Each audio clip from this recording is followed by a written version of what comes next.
স্নাতক সম্মান বিভিন্ন বর্ষের যাদের পরিসংখ্যান বিষয়টি আছে, আজকের সোশ্যাল ওয়ার্ক স্টাডি রুম থেকে সেই সকল বিষয়ের প্রিয় শিক্ষার্থীদের স্বাগত জানাচ্ছি।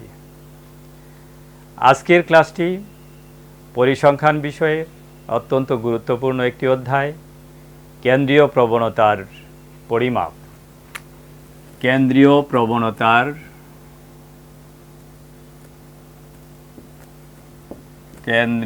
প্রবণতার পরিমাপ।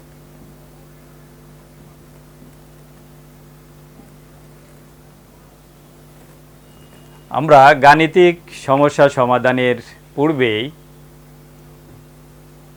প্রবলেমের যে ধরন, তথ্যের যে ধরন, সেটা চেনার চেষ্টা করব, বোঝার চেষ্টা করব।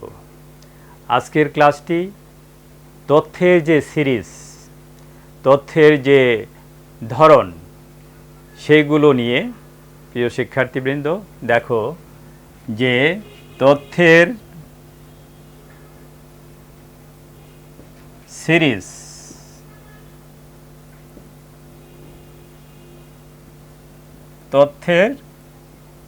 সিরিজ, কারণ তোমরা জানো যে অঙ্কের যে ডাক দেওয়া থাকে, ডাক বললে তোমরা সহজেই বোঝো যে প্রবলেমটা দেওয়া থাকে প্রশ্নে, সেটার চেহারাটা কেমন সেটা আগে আমাদের চিনতে হবে, বুঝতে হবে।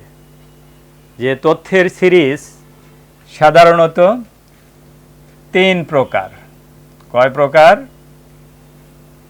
সিরিজ তিন প্রকার। এটা ভালো করে খেয়াল করো যে এক নম্বর হচ্ছে সাধারণ সিরিজ। সাধারণ সিরিজ, আমরা সাধারণ সিরিজকে ইংলিশে বলি সিম্পল সিরিজ। সিম্পল সাধারণ। সাধারণ মানে যে তথ্যগুলো পৃথক পৃথক থাকবে, অবিন্যস্ত থাকবে।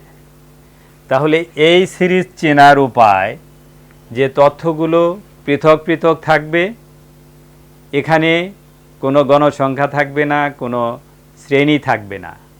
আমি আবারও বলছি যে সাধারণ সিরিজ চেনার উপায় যে সংখ্যাগুলো বা রাশির মানগুলো বা চলকের মানগুলো পৃথক পৃথকভাবে থাকবে, এখানে কোনো শ্রেণী থাকবে না, গণসংখ্যা থাকবে না। যেমন 5, 10, 15, 20, এই যে সংখ্যাগুলো, এইগুলোকে বলা হয় সাধারণ সিরিজ। তাহলে সাধারণ সিরিজে তথ্য সংখ্যাগুলো বা রাশির সংখ্যাগুলো এভাবে পৃথক পৃথকভাবে থাকবে, এখানে কোনো শ্রেণীও থাকবে না, গণসংখ্যাও দেওয়া থাকবে না। এই যে সংখ্যাগুলো, এই সংখ্যাগুলোকে পরিসংখ্যানে x দ্বারা প্রকাশ করা হয়। কি দ্বারা? x দ্বারা প্রকাশ করা হয়। তাহলে সাধারণ সিরিজে যে তথ্য রাশি বা সংখ্যাগুলো থাকবে তাকে কি দ্বারা প্রকাশ করা হয়? x দ্বারা প্রকাশ করা হয়। আমরা যখন গাণিতিক পরিমাপ নির্ণয় করব তখন এই সংখ্যাগুলোকে আমরা বলবো যে ধরি সংখ্যাগুলো সমান x। তাহলে সাধারণ সিরিজে তাহলে কি দেওয়া থাকে? যে শুধু x এর মান দেওয়া থাকে। আমরা সংক্ষেপে যদি বলি যে সাধারণ সিরিজে কি থাকবে, যে সংখ্যাগুলো থাকবে সেটাকে x দ্বারা প্রকাশ করব, মানে শুধু x। এবার আসো বিচ্ছিন্ন সিরিজ। বিচ্ছিন্ন সিরিজ,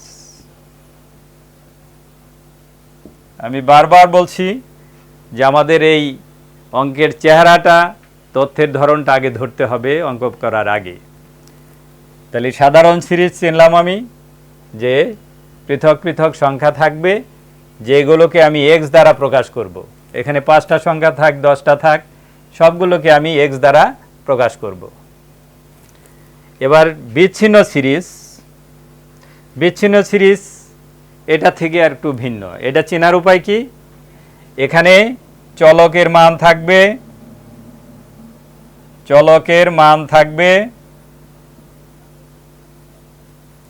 এবং গণসংখ্যা থাকবে।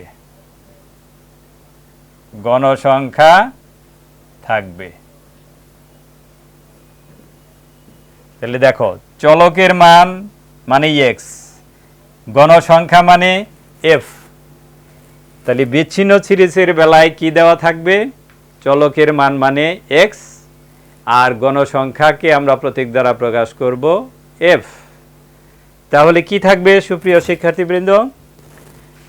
যে বিচ্ছিন্ন সিরিজের বেলায় আমাদের এক্স এর মানও থাকবে, এক্সও থাকবে, এফও থাকবে। আমি একটি উদাহরণ দিচ্ছি, এক্স এফ।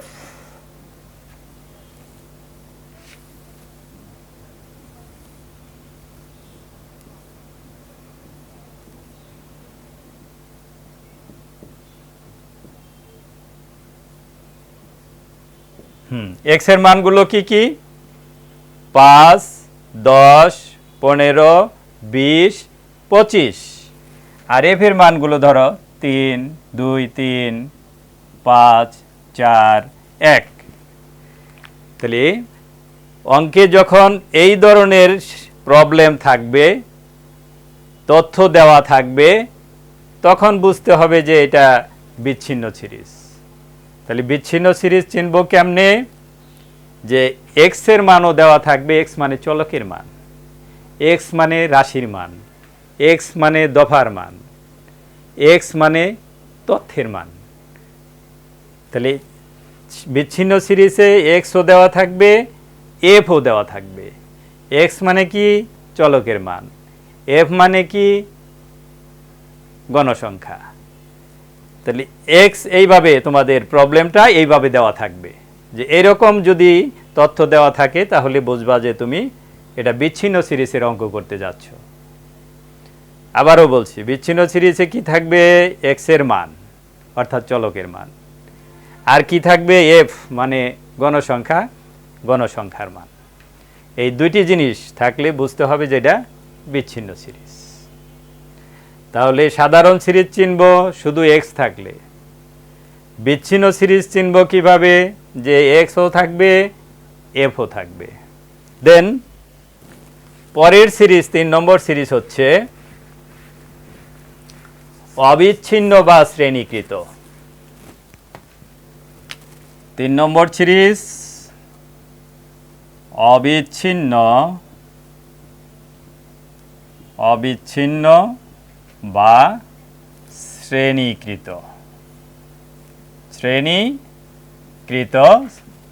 সিরিজ। তোমরা বুঝতেই পারছো যে অবিচ্ছিন্ন মানে যা বিচ্ছিন্ন নয়, শ্রেণীকৃত অর্থাৎ এখানে তথ্য বা উপাত্তসমূহ শ্রেণী আকারে সাজানো থাকবে। তাহলে অবিচ্ছিন্ন বা শ্রেণীকৃত সিরিজ আমাদের চিনতে হবে, বুঝতে হবে। আর এটা বোঝার উপায় হচ্ছে এখানে শ্রেণী এবং গণসংখ্যা দেয়া থাকবে, গণসংখ্যা দেয়া থাকবে। তাহলে অবিচ্ছিন্ন বা শ্রেণীকৃত সিরিজ চেনার উপায় কি? হ্যাঁ, যে শ্রেণী থাকবে এবং গণসংখ্যা, এই দুইটা জিনিস দেওয়া থাকবে। আমি একটি উদাহরণের সাহায্যে বোঝাচ্ছি তোমাদের।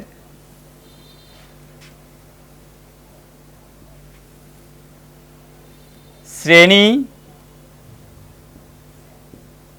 গণসংখ্যা, যেমন 10 থেকে 20 একটা শ্রেণী, 20 থেকে 30 একটা শ্রেণী, 40 একটা শ্রেণী, 40 থেকে 50 একটি শ্রেণী। তাহলে এইগুলো হলো শ্রেণী। আর গণসংখ্যা 2, 5, 3, 1 সাপোজ। তাহলে এগুলো কি 10 থেকে 20, 20 থেকে 30, 30 থেকে 40, 40 থেকে 50 এগুলো হলো শ্রেণী। আর গণসংখ্যা মানে কি? F F. আর শ্রেণীকে আমরা প্রকাশ করব সিআই দ্বারা, ক্লাস ইন্টারভেল। তাহলে শ্রেণীকৃত সিরিজে শ্রেণী দেওয়া থাকবে এবং গণসংখ্যা এফ দেওয়া থাকবে। আমার মনে হয় যে তোমাদের আমি বোঝাতে পেরেছি যে সিরিজ 3 প্রকার। একটি হচ্ছে সাধারণ সিরিজ। সংক্ষেপে তোমরা মনে রাখো কৌশল, যে সাধারণ সিরিজ, সাধারণ এটাই শুধু এক্স থাকবে সংক্ষেপে। আর বিচ্ছিন্নতা কি থাকবে? বিচ্ছিন্ন সিরিজে এক্স এর চেয়েও বেশি কিছু, এক্স থাকবে এবং এফ থাকবে সোজা সংক্ষেপে। এবং অবিচ্ছিন্ন সিরিজ বা শ্রেণীকৃত সিরিজ বা অবিচ্ছিন্ন, এখানে শ্রেণী থাকবে, শ্রেণীকে আমরা সিআই দ্বারা প্রকাশ করব এবং গণসংখ্যাকে এফ দ্বারা প্রকাশ করব।